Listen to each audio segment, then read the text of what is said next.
Hi, I'm Ros Cardinal, Managing Director of Shaping Change. Now, I recently read two articles that I found interesting.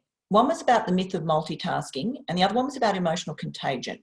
And they got me thinking about just how powerful paying attention is as a leadership tool.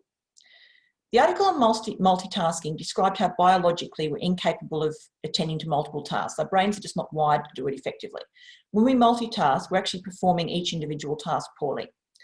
When we're with people and we're listening, but we're simultaneously ticking off our to-do list in our head, reading our phone, reading through the paper the person's talking about, we're listening less and less the more we're processing other things. Not only are we devaluing the person by not paying attention, but when we add to the conversation, our thoughts will not be as good as they could be, because by multitasking, we're not bringing our best intellectual brain to the table. The article on emotional contagion aligned with other studies I've read about, how people in close proximity, even complete strangers, will pick up each other's emotions. In the work context, the person who is at the top of the hierarchy is the one whose emotions prevail. So when the boss is in a bad mood, the team will be too. When people are in a bad mood, creativity and innovation get stifled. By not managing our emotions, we're not bringing our best emotional brain to the table.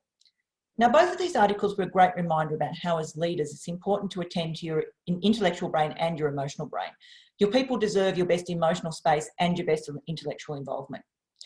Great leaders pay attention to people and their ideas. When people feel truly valued, they give you their best in response. Great leaders create connection. People feel genuinely heard. And great leaders create a safe emotional space where people are not protecting themselves, but can turn their energy to teamwork and achievement. So here's some practical things that you can do. You can mind your mood, check in with yourself. Your emotions are contagious. Think about what you're trying to create and whether your current mood is useful. If you're not in the best headspace, do whatever it takes to get there.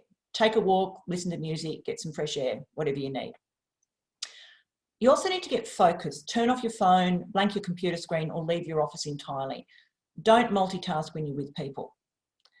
You need to stay focused. If you find your attention drifting, bring it back. Mindfulness is a learned skill, so keep practicing.